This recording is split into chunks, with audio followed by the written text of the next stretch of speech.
I'm your host, Kino. You already know the vibes. We're about to get into today's topic, but before we do, I'm asking you to please like and subscribe down below. You know already. Show some support. Show some love. I'm bringing the game. I'm bringing gems to you.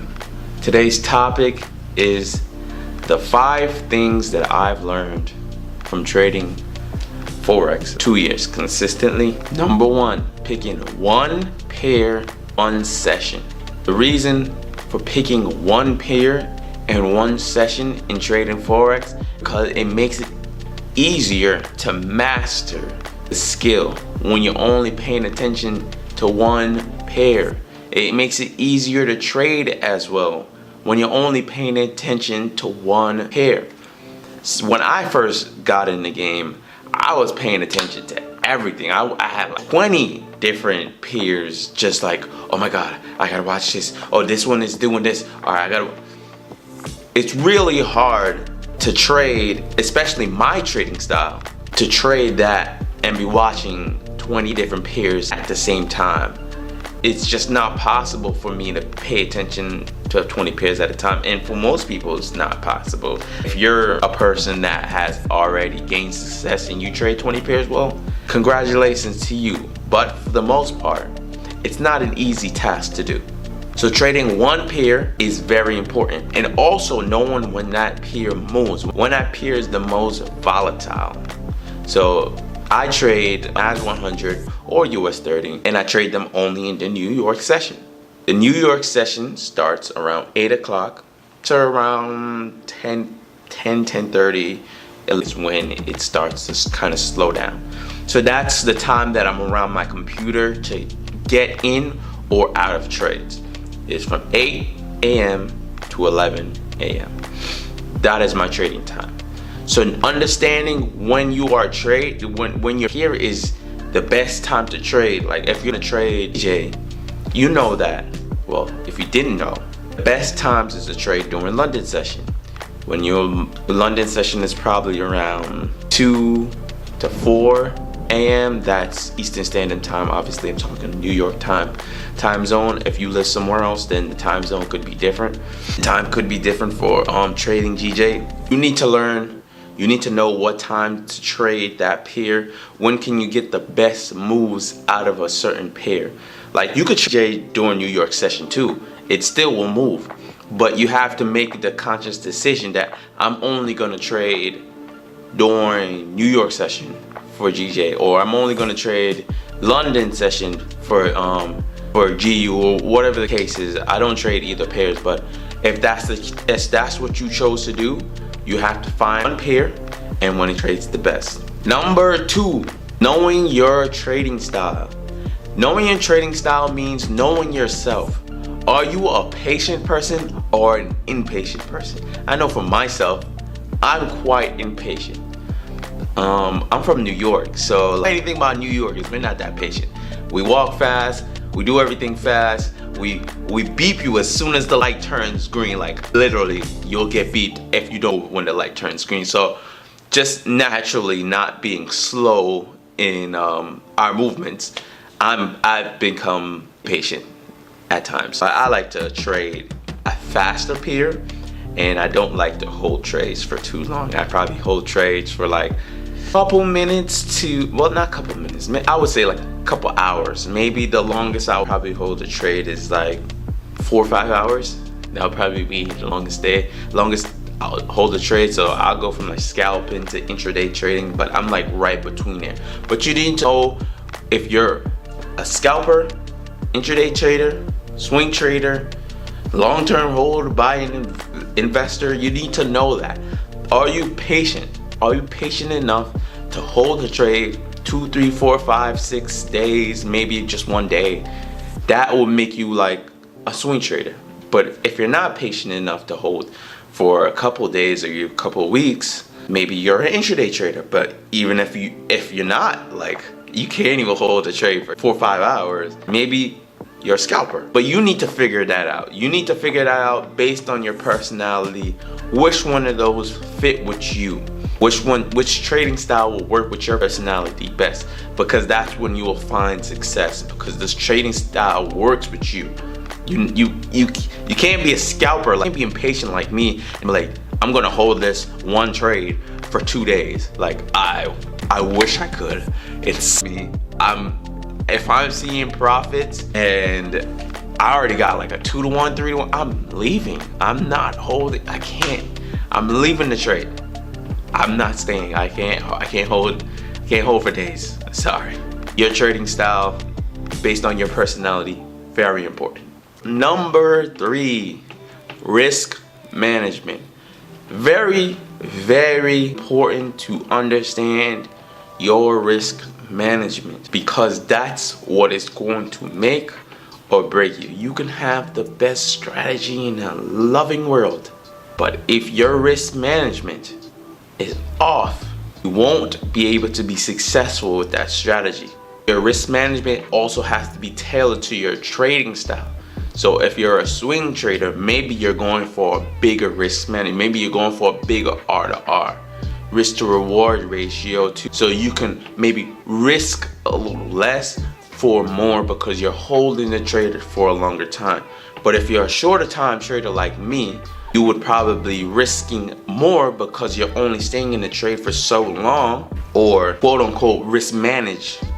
You still risk manage, but you would risk according to your capital, obviously, but you would risk higher because you know you're not staying in that trade for long. 1, 2, because you maybe have the capital to. 3, because your risk to reward might be smaller. My risk to reward on most trades is 1 or 2. I mean 2-to-1. Sorry, 2-to-1, 3-to-1.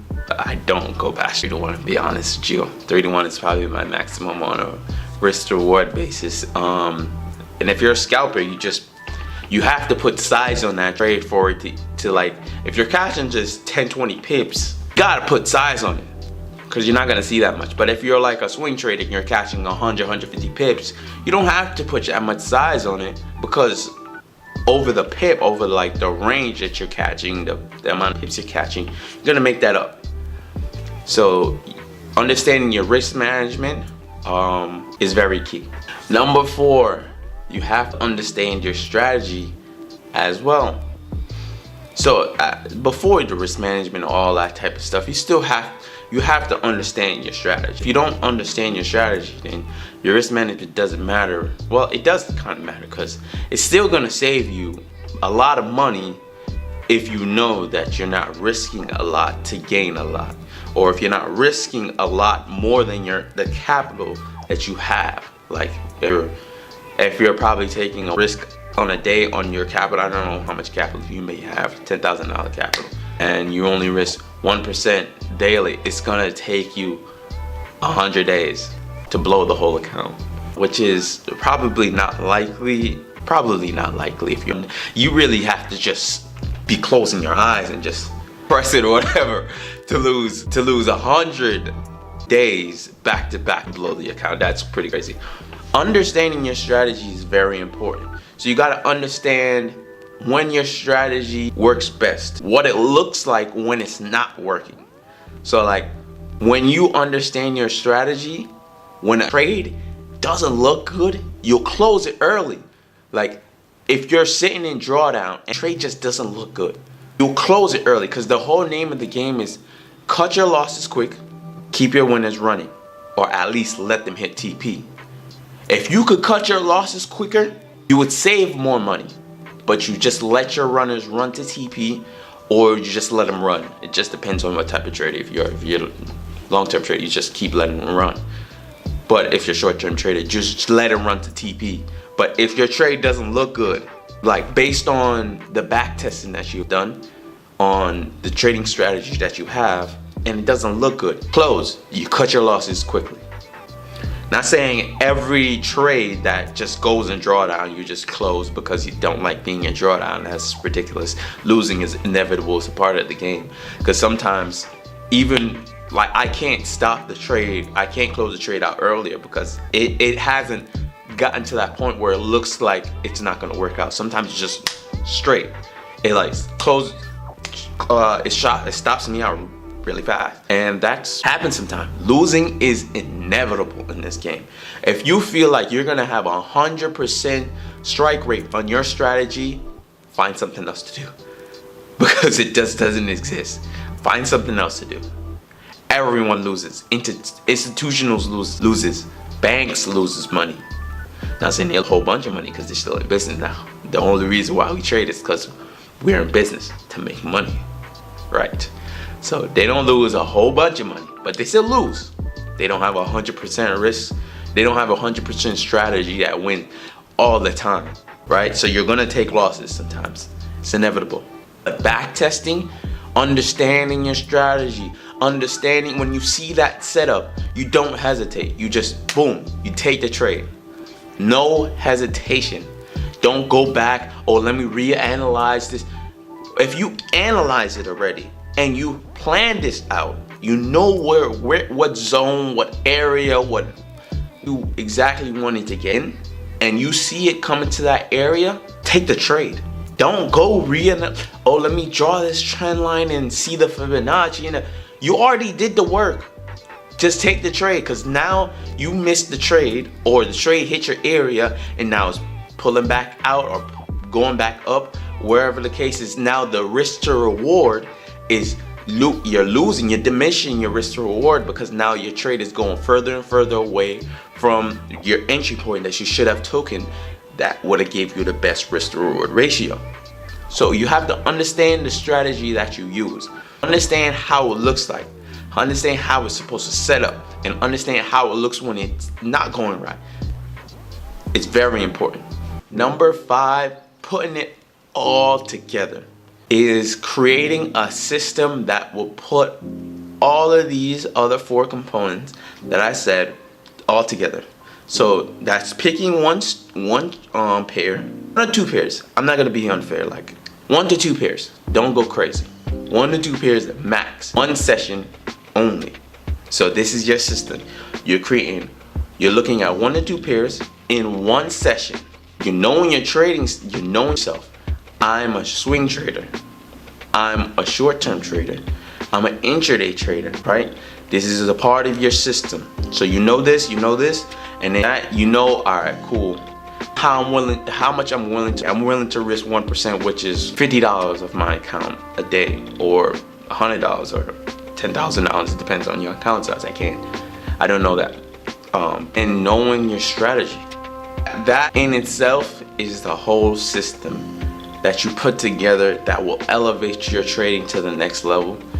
When you put all those things together and you just consistently do that system that you've created, that you picked one time frame, one time zone that you're gonna trade, not time zone. You picked one session that you're gonna trade, 1 to 2 pairs that you're gonna trade. You know how much you're risking a day. You know how the strategy looks like. You know your risk to reward ratio, your win rate. You know all that stuff all together. Now you have your system that you stick to, that you consistently go at, and in over 20, 40 trades, you will be profitable. And don't deviate. So stick to the rules that you put together in your system. Be consistent, and over a period of time, you'll see that you're getting better and better and better. And just keep pushing yourself, keep pushing yourself. You're gonna get there eventually. It's your boy Kino. Till next time, y'all. Take care.